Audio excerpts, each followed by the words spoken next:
They want me to change, but I ain't changing. Nah, I remain the same.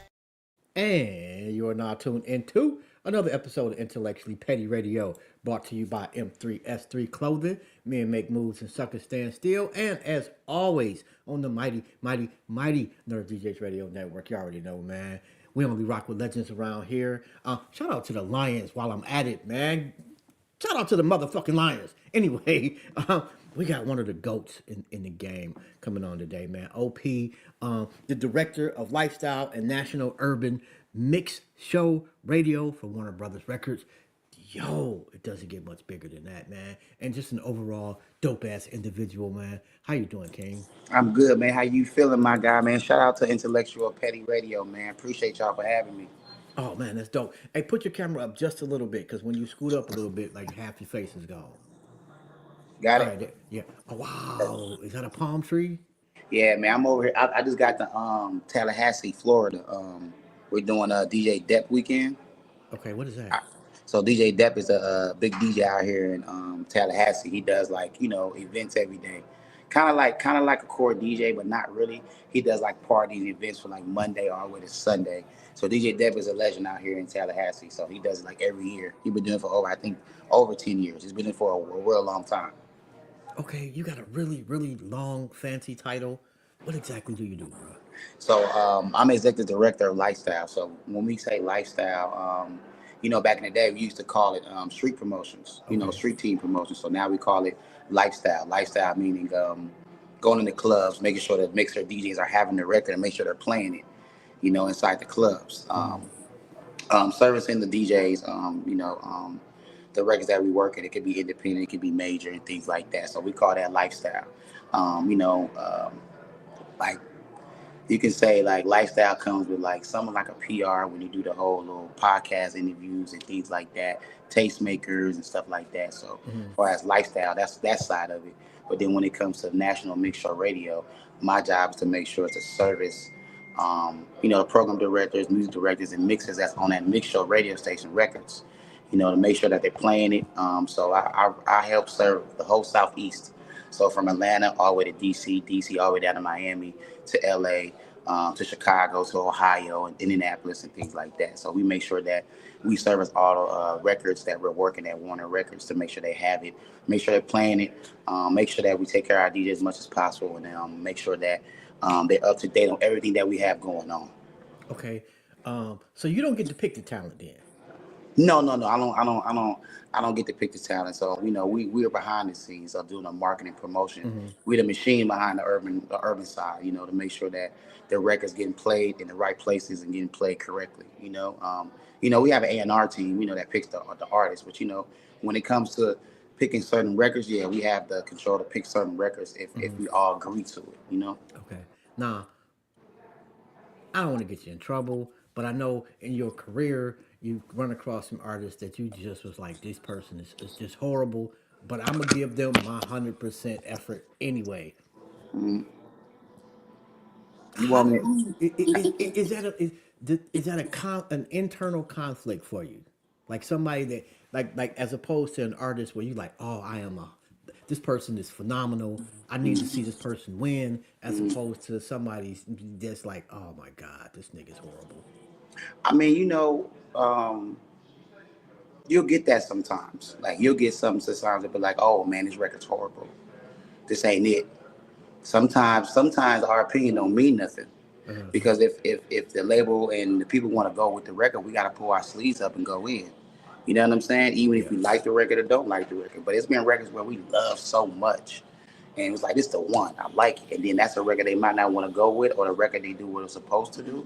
But, at labels, man, it's a hard thing to try to figure out sometimes which record to go with. Because if it's an artist that's talented, that's so talented, and he's so deep in his head he don't know which record to put out because he has so many dope records. Okay. You know, sometimes that can be a problem too sometimes, but a good problem because at least you have material and things you can put out. Yeah. But for the most part, on our side, we don't really, we like for example, we picked the Sweetie record. Is It the Way? The record's number 2 on the urban charts right now. The urban team picked that record. You know what I'm saying? So it'd be times where we can be like, okay, you know what? It's the record we like. It's the one we want to go to on our side. You see what I'm saying? So Yeah. we still have our opinion on certain records. If we like it, if we don't like it, like if we want to run with this one, we can. If we don't, well, of course we got to get feedback first from, you know, our mixers, our PDs, our partners to see if this is a record that they like or if they want to go with. You know, so we definitely got to get feedback first before we be like, all right, we finna go in on it. You know, because it could be like we don't like the record, listening to program directors or music directors, and they'd be like, I like this record. You see what I'm saying? So it's like, all right, since you like it, we're gonna Let's roll go with with it. it. We're Yeah. gonna go with it. Like sometimes, like even when I tell people about um, DJs, they be like, man, I don't like the record. Well, your DJ might like it. He might like it. Because sometimes our opinion don't mean nothing because we can say we don't like it, but then the DJ might play it more than anything and love it. You know what I'm saying? So we've been getting a lot. We've been getting a lot of those lately to where like the record's cool.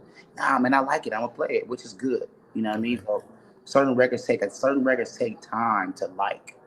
I should say. Sometimes you gotta sit with that record a lot so it can grow on you. You know what I mean? You're like, okay, I kind of like the record. It's kind of catchy. You know? So. As podcasts grow in significance for the culture, Mhm. is it diminishing the necessity of club records?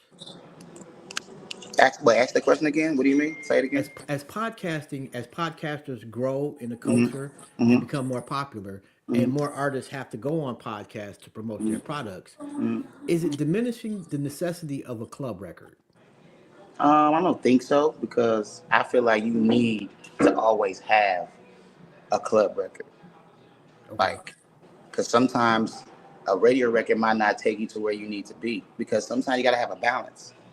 You can have a record on the radio, Mm, 300, 400 spins, but nobody's playing in the club. Now, it might work. It might work. Sometimes it don't, but it's better when you have 40 states playing in the clubs. But yeah. that's when I come in and our team come in to where we got the lifestyle team and the lifestyle team comes in and we get the clubs and everything going, build the record up, and then boom, radio's at the same time. So now it's a balance. So now when you in the club, you hear the record. Now you in the club and when you hear it on the radio, now you hear it on the radio. So now you have some podcasts that will play records and stuff like that. But Mhm. I feel like club records is always something that would never go away. I feel like it's something that people really need because it's a million people on this earth that some don't listen to radio. Yeah. They listen to no radio. They Especially listen to nowadays. they're listening to you podcasts. They're listening to XM radio. But then they're going into the clubs and they're shazamming the song because they trying to figure out what it is. You see what I'm saying? So like that's when the Shazam numbers start coming in to know if your record is booming in certain these markets. That means somebody's in these clubs shazamming this record. So y'all checking out Shazam too? Yes, absolutely. We check out Shazam, we check out the TikTok, we check out everything. Like when we have artists that sign to us, we have to check out all the analytics to make sure to see what is it doing. You see what I'm saying? Like for Mm. example, again, the Sweetie record, it was number 1 Shazam and number 1 in Atlanta, Georgia. You know what I'm saying? It was like number 4 in Charlotte. It was like number 2 in this market. So it was number 1 in a lot of these markets because we seen the Shazam numbers and it shows you. You know, a Okay. lot of people don't know that Shazam, when you Shazam a record, the record pops up. It shows you the record, but then at the bottom it shows how many people Shazammed it. Yo. Okay. So when you get that information, okay, you've been doing your thing, and then that information comes back. How do you alter the strategy? I mean, once the information come back, then we just gotta just keep feeding the beast. We just gotta keep going. Okay. If we know that we have 96 urban stations playing a record and it's Shazamming in most of the 30 markets, it's top 10 or top 20, we gotta keep going with it. You know what I'm saying? We gotta keep hitting them clubs, gotta keep giving the interviews, gotta start doing other things to keep the ball rolling, keep the machine going. You know what I mean? So we know that if it's number 1 in Atlanta, you gotta call them mixers. Hey, make sure you call the DJs in the club, call this person, make sure everything is right because it's like it's you'll see when it start heating up, when it Hmm. starts stirring up. You know what I'm saying? That's when you got to keep going. You got to keep going. You got to keep feeding the beach. You got to keep going. You know. Most of us don't believe this shit's organic anymore. Are we wrong? You said most of them say what? Most of us don't believe that music is organic. Like the success of a song is organic anymore. Um, Is that is are we wrong? I can't say that because you got artists like Larry June. That's from out of the Bay Area, Yeah, and his fans are organic. No radio record, yeah, selling out shows, yeah, getting over $100,000 for a show, selling out for 3,000 people. You see what I'm saying? yeah, You got LaRussell from out of Vallejo, California. He's doing the same thing independently. yeah, No radio record, but he's still getting love in the streets and he having shows. You see what I'm saying? yeah. It's a totally difference to where that's organic. It's up to the artist to to to really push himself to get his record to make it to make it organic, because like you said, a lot of these artists are, they either getting made up artists, or they're paying for streams, or they're paying for playlists, or whatever it is, and they're forcing people to like this person. Man, You know what I'm saying? But yeah. you have a lot of artists that's selling out these shows and these tours. That's getting organic fans. You see what I'm Yo, saying?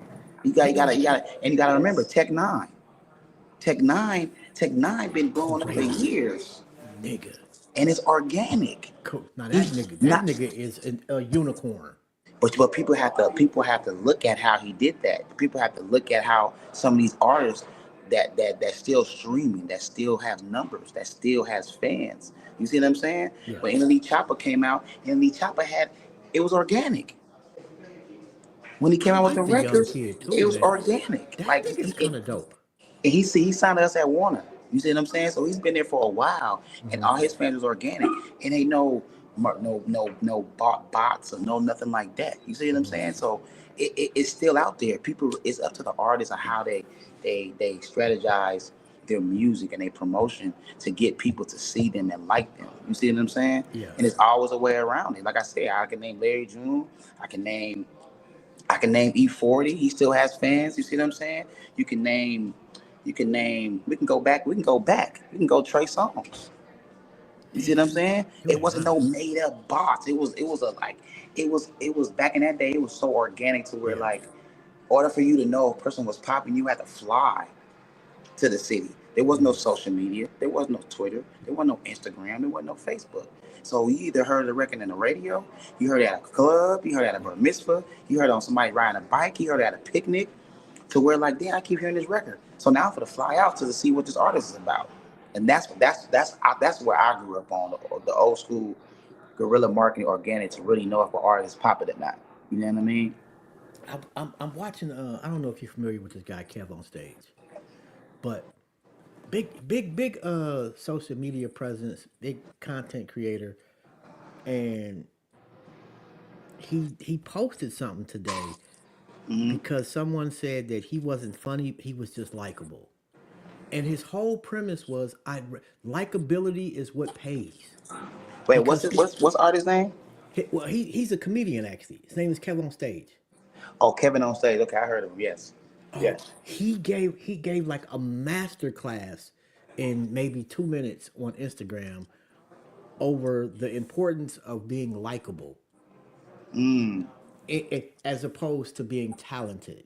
And Hmm. his point was he'd been in a million meetings where somebody that was uber talented but not likable Hmm. doesn't get hired, and somebody that's very likable and not as talented Hmm. gets hired because people are rooting for that individual. Yeah, because it's not about what you know, it's who you know. It, how often do you come across somebody that you just that they got talent, but the work ethic and the likability is through the roof? He said likability is not there. No, no, it's through the roof. It's like they got the likability and the talent. I mean, and the work ethic, but the Hmm. talent is not necessarily there. I mean, you still got to keep them. How often is that? Do you see that though? I don't see it a lot. Um, I don't see it a lot. Like, that's rare to have the work ethic and the strive and the obedience and the what you call it, and the heart, but then don't have no talent. You see what I'm saying? Yeah. That's rare. I mean, I can't say that. You know what? Let me switch it up. I can't say that's rare. I didn't I didn't came across to where somebody would like that worked so hard, man. Like he didn't care. He did everything. Mm-hmm. He did everything. He didn't care if he had to go meet a DJ in Orlando or had to meet a DJ in Richmond, Virginia, or if he had to pull up and do this. He just wanted to show people that he can work hard. The music wasn't all that. Mm-hmm. But the DJs and people liked him so much because he was so grinding hard and did whatever it took. They still played the record. Can you teach that to somebody? No, they got to be in you. You Uh, can't teach somebody a grind and teach nobody how to have heart and all that stuff like that. That comes in you. That you're getting taught. You got taught that through your parents. You got taught that as a young kid through your significant others, or mm-hmm. somebody taught you that. And as you was coming up, your father, your mother already had that in them. So when you was born, it was already in you. It's just you got to bring it out of you. You see what I'm saying? Yeah. A lot of people don't have that. They don't have no grind and no heart, none of that. You can't teach them that. You can't teach somebody no grind. You Is that what can't this teach nobody generation that. is that what this generation is missing? Yes, the generation is missing guidance. They don't want to take guidance from nobody who's been there and done it three more, four more times better than them. They think they know everything. Me coming up, I thought I knew everything. But as I got older, I'm like, okay, I get it. If I would have did it like this before, this would have happened. Got it. But now they don't want to listen because all they doing, what they doing, they going on social media. They're getting their knowledge from social media. They're rather getting it from a person who's been there and done that. But you listening to somebody on social media that you don't know. I ain't never met him, but you're gonna listen to what he's saying. That's cool. But once you listen to somebody that's right here in your ear, that's been doing this, you know what I'm saying? That has the But game. none of us did. Yeah, of course. But Like it, it I took. think this generation kind of gets penalized for being just as dumb, you know, Mhm. as my generation.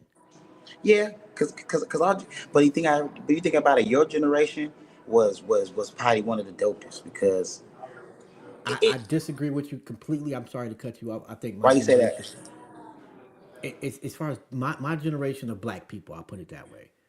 Okay, if For you want to say it like that, yeah, yeah, the biggest failure of black people in the history of this country was my generation, absolutely. and it's not even close.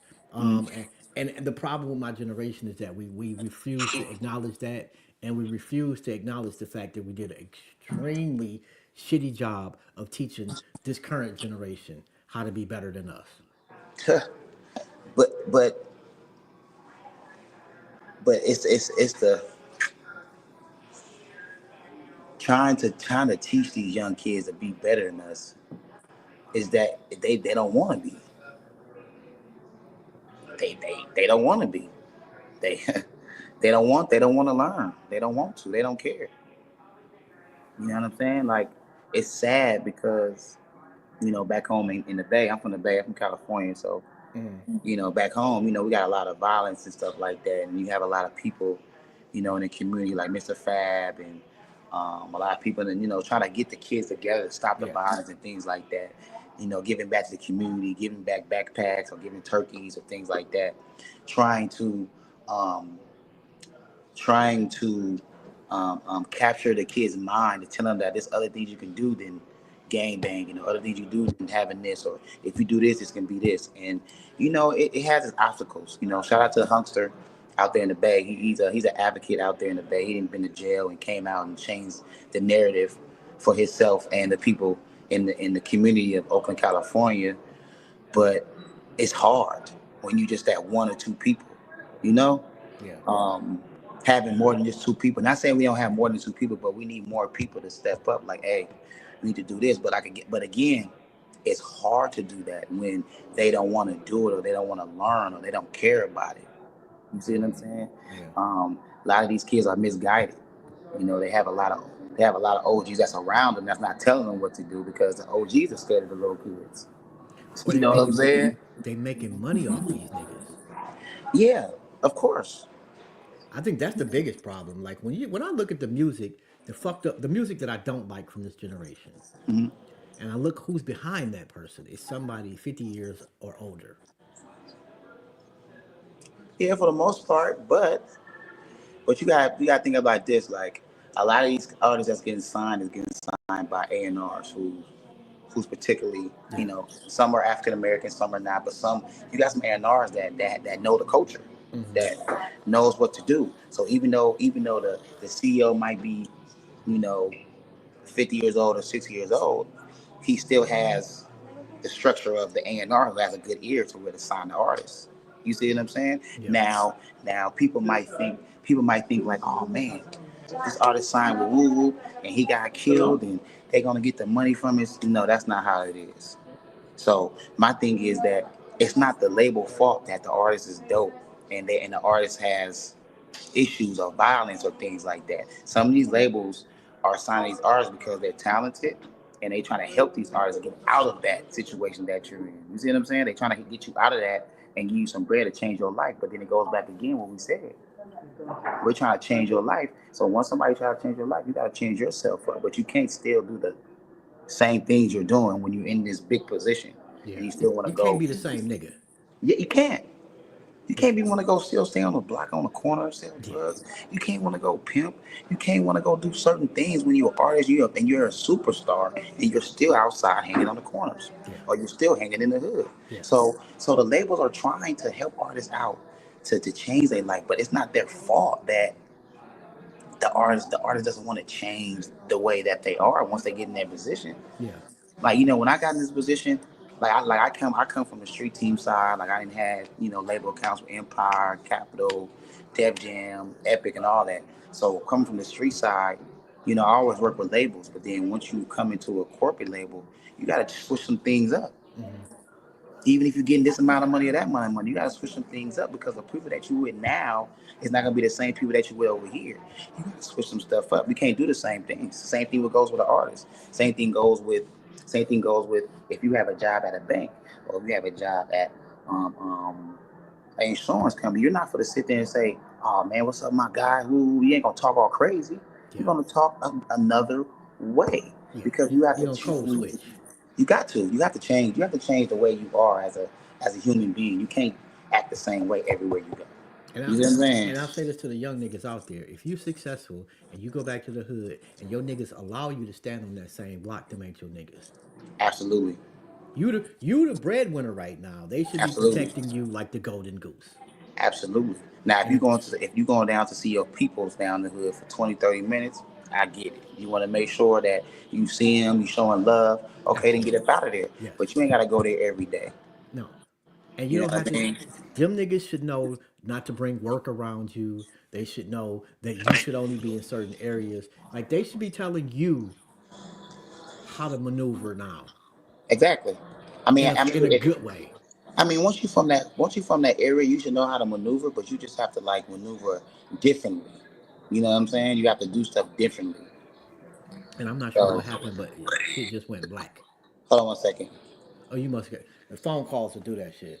Yeah, yeah, So yeah. let me ask you this: what was the most important no that you said since you got on in the industry? Wait, say it again. What's the who? Your most important no. What you mean? My most important note to what? Like all money ain't good money. Oh, Sometimes you have to say no. What's the I most didn't. important no? What do you mean? What's the most important note? What do you mean by that? Was there a no that you said that later, looking back saved you a lot of heartache financially Oh, absolutely. or business wise? Like what was the most important thing that you turned down that I ended mean, up I didn't being one of turn. the best moves for you? I mean, I'm gonna keep it real. When I thought about this position at Warner, I was leaving California. Leaving my kids. Mm-hmm. So my daughter's 16, my son is 6. So, I had to really sit and think if I wanted to take this position or not. Yeah. Being away from my kids. I'm all the way in Atlanta, and you know, I had to really fight with myself to really be like, do I really want to do this? Is this a good opportunity? Mm-hmm. Is this gonna make my family? If it's gonna be enough to feed my family, if it's gonna be enough to secure certain things for myself and them. But then when I got to Atlanta, I took the position. Then when you in a new position in a new job, you start thinking like, man, I shouldn't have did it. Mm. But then that's just because you're not used to what you're getting into, if that makes sense. Yeah. So I had to really get into the groove of corporate world. Yeah. You know what I'm saying? It's not like the street shit. But I had to get into the corporate world to understand why I was in this position. You know what I'm saying? Why did I get this position? You know what I mean? And why did God put me in this position? So I was thinking about it like that. And I was like, you know what? I'm here for a reason. And I didn't really think about that because I wanted to be like, nah, I can't do this. I can't do this. The Really? money's not good. I can't do it. Nah, I ain't. But the thing is, it's not about the money. It's never been about the money with me. It's been about learning, understanding, and trying to get to the next level. You know what I'm saying? And I had to understand that and be real with myself and look at myself in the mirror like, bro, you're here for a reason. You know, you're not here for no reason. So I had to take it like that because it was a hard, tough pill to swallow when you ain't be able to see your kids, when you want, you know.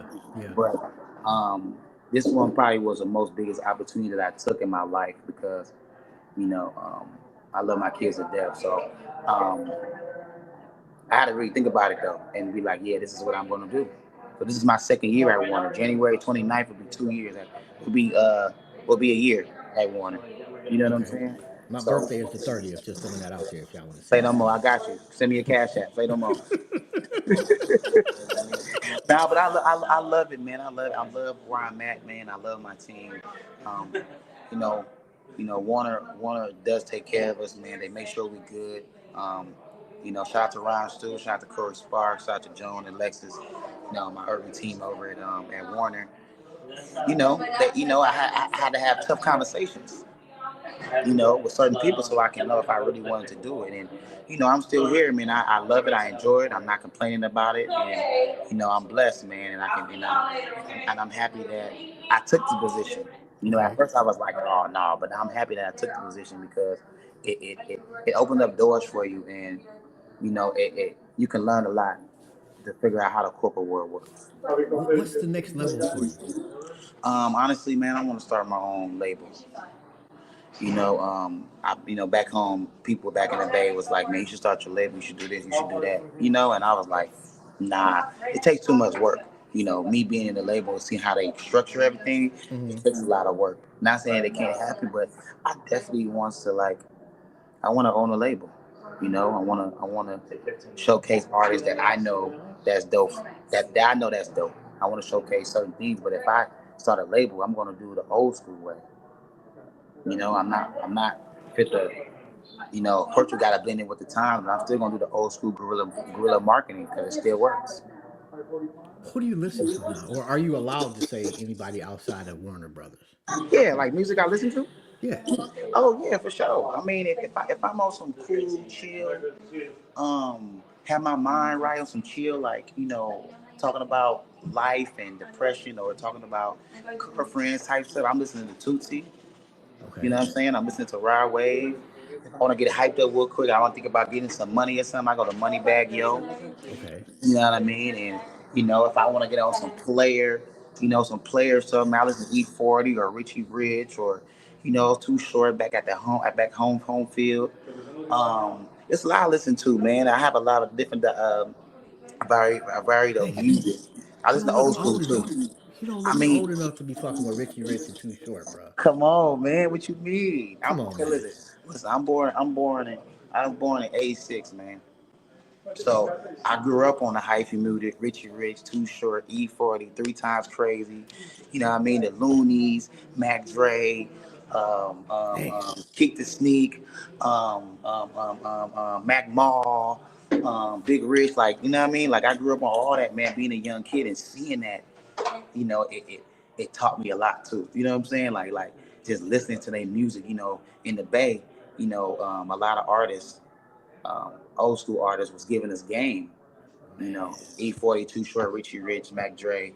A lot of these cats was giving us game, in their lyrics, telling you how to get the money, what to do with the money, how you should save it, and how you should do this and that, and it stuck with me as a kid. Like I never really told nobody, but it stuck with me as a kid with me listening to lyrics Mm-hmm. and all that stuff. So I listen to a lot of old school music, even you know, like on Isley Brothers. You know what I'm saying? Marvin Gaye, because my dad, as a young age, he always used to play Marvin Gaye. He always played Tupac. He always played Al Green. He always played the Temptations, and this is the time where they had CDs in the cars, Yeah. and he used to play them every morning. I used to take him to You preaching daycare. to the choir, bro. Yeah, Cause every morning. I I'm had the like, big ass CD case where I couldn't see shit. I'm driving down the street looking through 100 yo, CDs. you already know the black cage you pull like this, Nigga, and, and you yes. flip it, and you put it in the slide. Yeah, that one.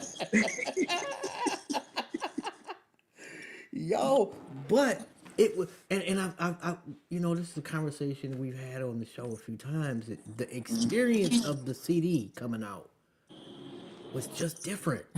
Yeah, man, it was crazy, man. How you used to have to spit on a CD to try to get it work. You had to put alcohol on it. You had to wipe it off with a tissue.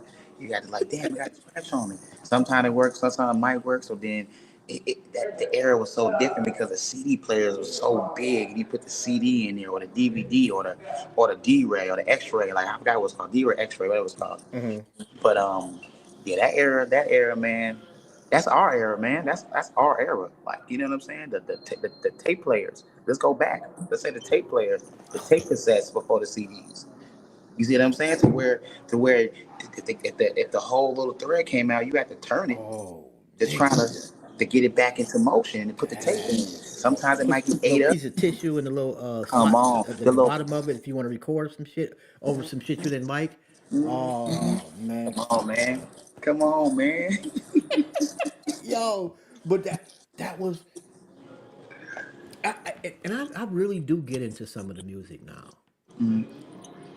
I feel bad that they don't have the same anticipation, or the music doesn't stick with them as long as it used to with us.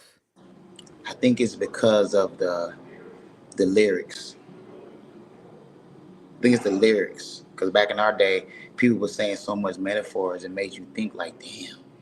But no, they weren't, man. Some people were. Too Short wasn't saying no earth shattering shit, bro. Too Short was saying some shit that had some game, but Too Short was He pimp. was He saying some. pimping. Yeah, he was saying game shit, but from an MC perspective. Nah, I mean you can't. I mean, you gotta understand. Like Too Short comes from East Oakland, man. With the Bay. Let me just keep it real. The Bay is we're not known for pimping, but if you think about that, people say we are. You know what I'm Yeah, saying? So we Too Short had the game to where like um he'll show you how to get some money. He'll show you how a bitch get down. Like he'll show you what you should and shouldn't do with a female and what you shouldn't do this. You know what I'm saying? He was giving you that street knowledge game to where yeah, how he came up.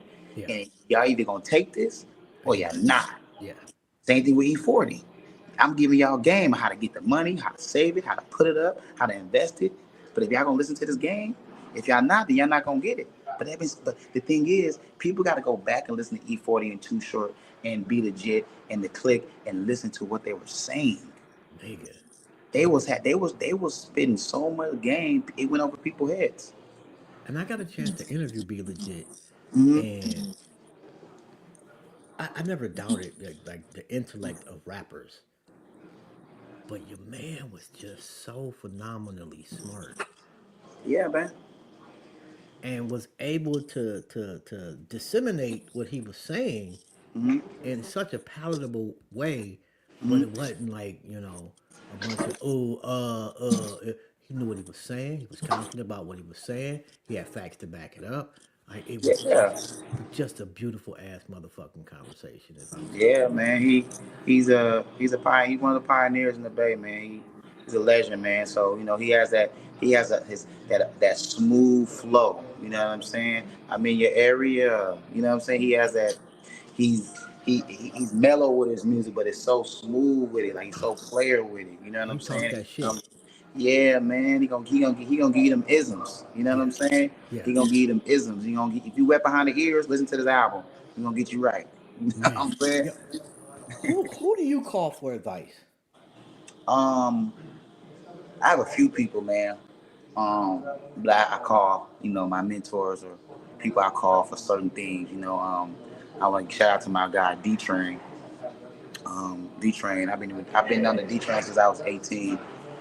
D Train been training me for a long time, and he took me out of San Francisco, man, put me on the road and taught me how to be a national. Like he taught me how to get out on this road and meet these people. You know what I mean? If it wasn't for him, I probably would have met half of these people across the country. You know, seeing them 1 or 2 or 3 times. So shout out to D Train, man. I owe him everything. You know what I mean? He changed my life. Also, Dante Thompson. Shout out to Dante Thompson. He's over at Epic. And also Whit Wallace. You know what I mean? Los. My boy Ron Stew over here at Warner. He's a senior vice president at Warner. And you know, Troy Marshall. It's a couple people that, you know, I didn't talk to and learn from, who gave me game, who I can call like, hey man, this and this, da da da da. You know what I'm saying? And they'll be like, all right, OP, this is what you do. Don't do this. You say this. If you do say this, he might say this. So, you know, it's certain people that I call, man, that I know that will answer the phone, that will give me criticism the right way and keep it real with me. You know, they'll have that tough conversation like, my nigga, you fucking up. Yeah. Or my nigga, you need to do better. Or and you can't get mad at that, because if they wasn't your friends or nothing like that, they wouldn't call you and tell you that. They'll just be like, all right, whatever, do your thing. But, you know, I have a few people who I can call, man. Even my dad, like my dad's my best friend. You know, my dad raised me on his own, so my dad's my best friend, man. Like, Really? yeah, man, he can do anything for me, man. You know what I'm saying? Like, my dad raised me and my brothers, you know, on his own. Like, you know, my mom wasn't around, but my dad's like a person I can call about anything. He'll be 100 with me, no judgment. You know what I mean? Of course, that's your father. So, yeah, him do my, but that's the number one for sure. My dad's the number one for sure. Last time you felt like you disappointed him? Um, I feel like I disappointed my father. Um,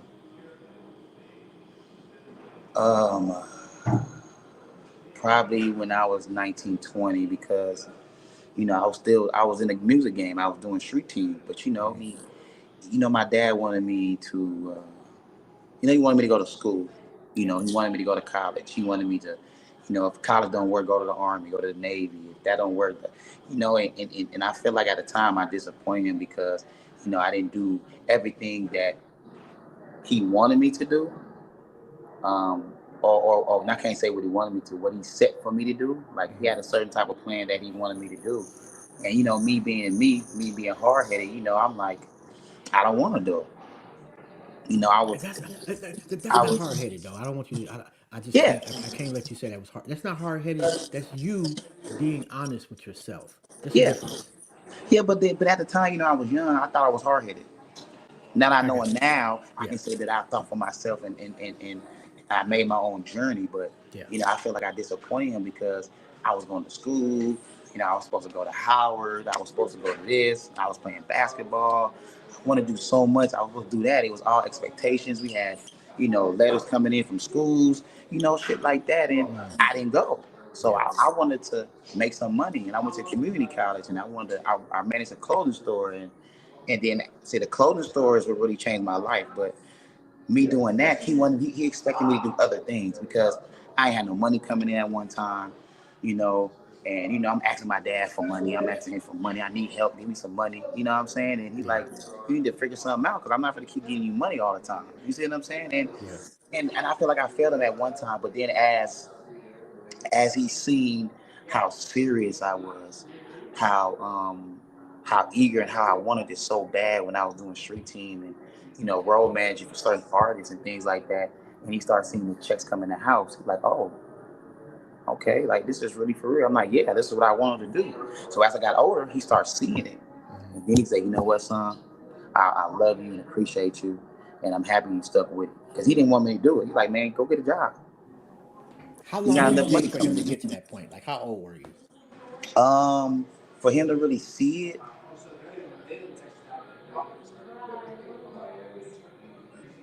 I can say probably, I'm gonna be honest. I'm gonna be vulnerable. Probably like 25, 26. That's that's about normal. Because I was that's around the time I got my first label account check. Shout out to Dante Thompson. That's when he was at E1, and that's when everything from there started. Like, I started E1, Sony Music. I did something with Sony. And I was at 300. I was at 300 Entertainment when we had Migos, we had T Grizzly, we had Fetty Wap. We had other artists that was signed on there. And then I was at 300. I left 300 and went independent. Did some other things. I was still independent, but I started doing some other little side things. And I was at Empire probably for about like 2 years, 3 years or something like that. Doing national street team work and doing some radio things and stuff like that. But once my dad started seeing it, then he was like, okay, I can't say nothing, but he has to understand that I got the game from him. Yeah. Everything I'm doing and the way I act and certain things, he taught me a lot. You know what I mean? He might not see that, but he taught me a lot. But if it wasn't for him, for bringing me in this world and being who he is and giving me game at a young age, I probably wouldn't be in his position. I really appreciate my pops for everything. We gonna send him this clip too, bro. I am definitely gonna send him the clip. No, I'm gonna make sure that that because black men need to know.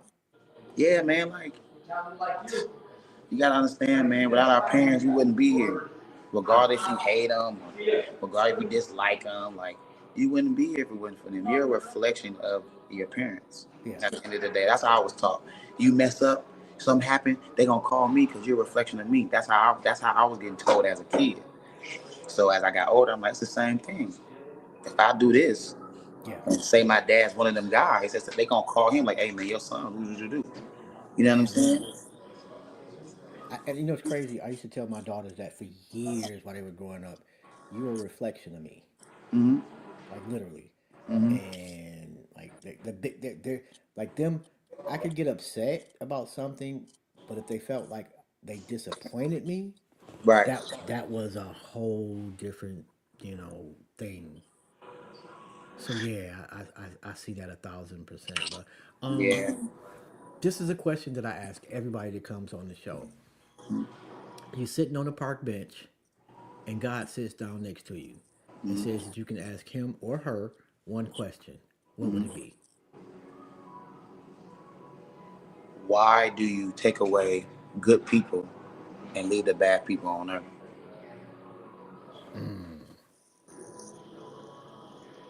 Simple.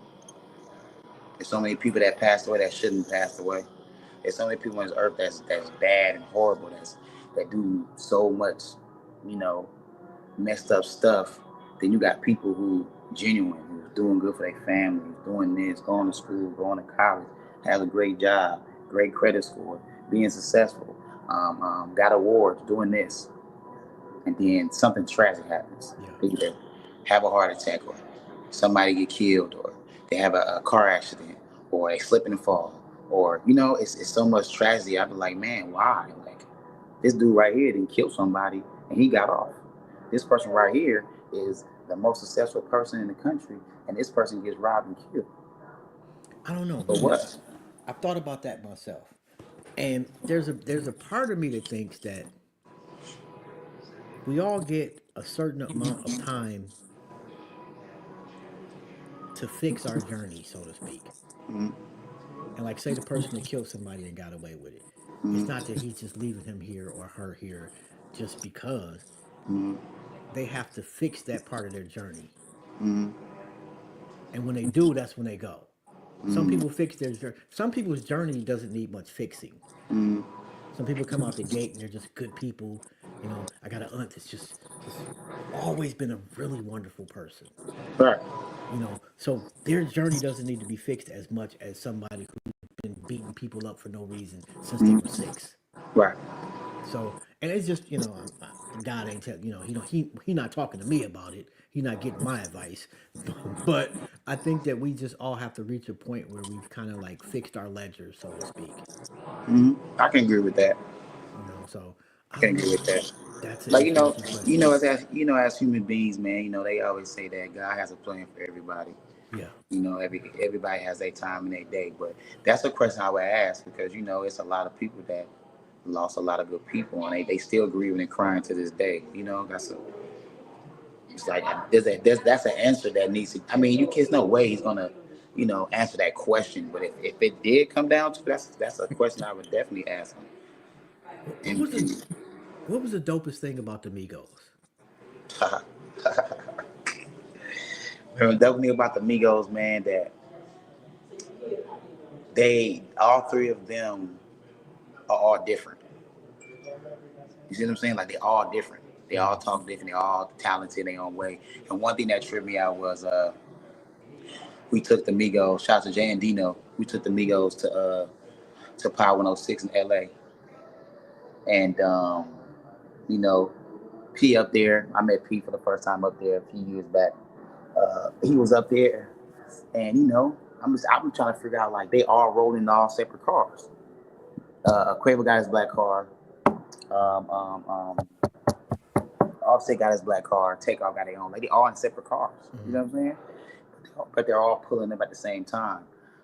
But the Migos always been dope and creative, man. Me hanging with them just for the promo radio run, it was dope, man, because they were smart.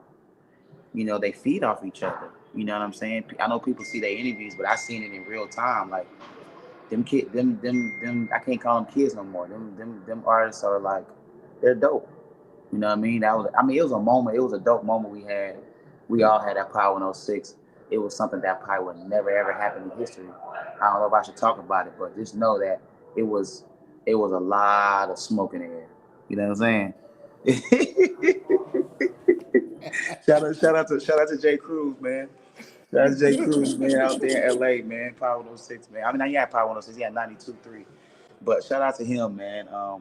Cruz, man. He made that happen, and he let him. It was a fun time, man, and that's a memory thing, and it was dope. After that situation, I didn't go on the road with him again. I did some other stuff, but yeah, that was a fun time, man. Just being at 300, and you know, um, even working with Fetty Wap was dope. Working with T Grizzly when he came out, he came to San Francisco in the Bay Area, and I picked him up and took him to his shows and all that. And me and his auntie, rest in peace, and me and his auntie was tight. You know what I mean? And T Grizzly is a smart individual as well, man. He's very talented. Yeah, he was dope too, man. I had a good time at 300. It was a good time at 300. Other than them, at that time there was a lot going on. So at that time when you independent, you get you wouldn't get paid right on time. Right. But that's just what it is when you're independent. Shit happens. So, but other than that, it was fun. The Is artists, the bag better though? um, I mean, you can say yeah and no because the corporate bag is good because it's if you getting consistent, you getting your money, you're guaranteed to get paid because it's a real Yeah. job. I can plan my mortgage payments on this corporate job. Exactly. And you get benefits. You know what I'm saying? You get medical. You know what I'm saying? You get all that. But then if you're independent, it's like, okay, I gotta wait on the check. I don't know when it's gonna come. I put my invoice in, it's been a whole month. So now you have to wait on it and chase it. Whereas if you have a corporate situation to where you already covered, you're gonna get paid. You know what I'm saying? You're gonna get your money guaranteed. You know what I'm Yeah. saying? And that's the thing, like having that guaranteed money is what it is right now because it's hard out here to be independent contractor when it comes to a marketing or a marketing guy, promo guy in the streets because a lot of people not hiring nobody like that because a lot of these labels and been laid off thousands of people at these labels this past year. You know what I mean? And Yeah. a lot of people might not get that position again. And the money in the streets is kind of like iffy. You know what I'm saying? So it's kind of like corporate right now is where honestly, I mean, I can't say corporate, but getting a job, period, right at this moment will be best for a lot of people because you're guaranteed gonna get your money. Yeah. You know what I mean? And I miss independent, but I'm corporate. I'm all the way through. Like I love it. You know. So when you gonna start your shit? I mean, I don't know. I mean, whenever I feel like I'm ready, I have a time to where like I got offered a label job like a long time ago, and I wasn't ready. You know what I mean? So I know me I know me when I'm really ready because I have to really get my pieces in line Hmm. and what I want to do. But I'm still learning. I'm still a learning process of learning new things and certain things inside of a label. You know what I mean? And I'm willing to learn. I'm willing to do whatever I need to do to progress to reach my goal. Even if I gotta be at Warner for 2 more years, 3 more years, I can level up into the positions. I'm cool with that. But my end goal definitely, is to make it. make sure that I have a full team and make sure that I can, you know, do what I Yep. like to do. You know what I mean? I am I not like sure that. what happened, but the audio just fucked up horribly. Oh yeah, I hear it on my end. Yeah, it's like it sounds like you're in a washing machine. Let's see. I think that might have helped. Hello? Can you hear me?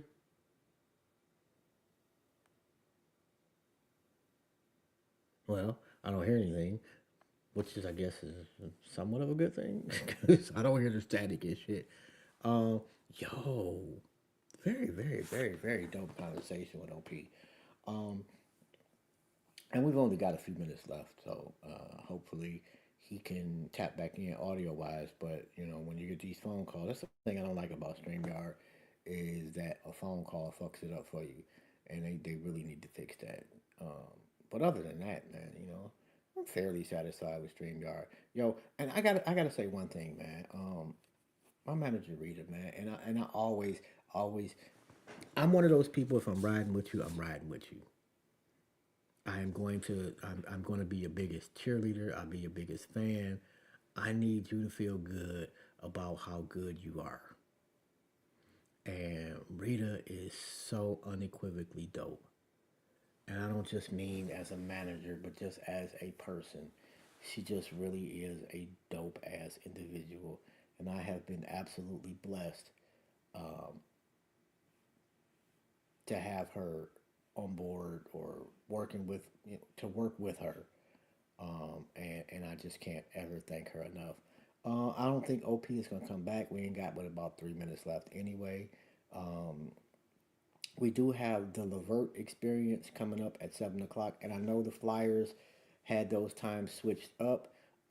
OP had something that he needed to address at 7 o'clock, so we switched the times. So Dave Tolliver, Mark Gordon, who am I forgetting? Blah, blah, blah, blah, blah, blah, blah, blah. I'm so horrible with names, and they're gonna fucking kill me. Oh, I'm sorry, Rita, but who am I? Oh, Joe Little. My apologies to Joe Little. How can I forget Joe Little? Anyway, they'll be on at about 7 o'clock this evening. I do want to thank y'all for tapping in. And shout out to OP, man. I did not get a chance to tell you personally, man. But if nobody tells you today, bro, I am absolutely proud of you. I think that what you're doing, man, is very, very, very commendable. And I'm absolutely certain that Joe, man, is proud of you. On that note, man, I'm gonna tap out. I'll see y'all in about an hour or so. Don't forget to like, subscribe, and share the show. I definitely. Oh shit! Excuse me. I definitely appreciate y'all. Um, and there's a few people that've been rocking with me for years, man. Iman, Vaughn, Mako, uh, just to name a few. Those three in particular, man. Like if I got a flyer, they share it. Like I don't have to ask anything. Um, they just been rocking with me, man. And